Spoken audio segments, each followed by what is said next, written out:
Ano ang pambansang awit? Lupang Hinirang, pambansang bayani. Jose Rizal, pambansang bahay. Bahay Kubo, very good! Eto naman, ano naman daw ang pambansang kasinungalingan? Pambansang kasinungalingan. Magbigay tayo ng halimbawa, lalong-lalo na sa mga magkasintahan. Unang halimbawa, ikaw lang talaga, wala nang iba. Naka! Pangalawang halimbawa, magkaibigan lang kami, huwag kang mag-alala. Naka! At ang top 1 sa pambansang kasinungalingan ng mga magkasintahan, di kita iiwan. Naka! Daming tinamaan, no? Dami nang gumamit niyan. At dami na ring napaiyak niyan. Kaya naging pambansang kasinungalingan. Unfortunately, hindi lang mga magkasintahan ang involved dyan. Hindi lang mga mag-asawa. May mga magulang na irresponsableng iniiwan ng anak, pinababayaan.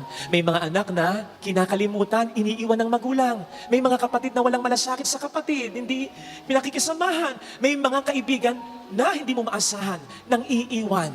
Kaya maraming biktima niyan. Problema na ito ng ating bayan, kaya dapat nang solusyonan. At matutulungan tayo ng Ebanghelyong napakinggan. Sapagkat sa Ebanghelyo, ang sabi sa atin ni Kristo, magmahalan kayo. Ito ang solusyon sa problema ng pambansang kasinungalingan. Pero, may karugtong yung sinabi ng Panginoon. Kasi baka isipin ninyo, yun lang ba, Father? So, ginagawa na naman namin yun. Nagmamahalan kami.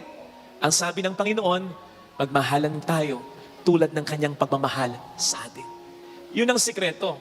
Alam niyo kung bakit may pambansang kasinungalingan? Kasi kapag tayo nagmamahal, nakabase sa damdamin natin.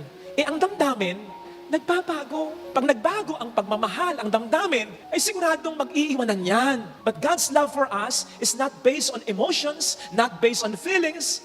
It is based on His nature, on His character. That's why God's love for us is everlasting. Ano ang sabi ng Panginoon sa pamamagitan ni Prophet Jeremiah? I have loved you with an everlasting love. Kaya't ang pag-ibig ng Diyos sa atin, hindi nagbabago. So much so. Ang sabi ni San Pablo, sa Roma 8:38, walang makapaghihiwalay sa atin sa pag-ibig ni Kristo.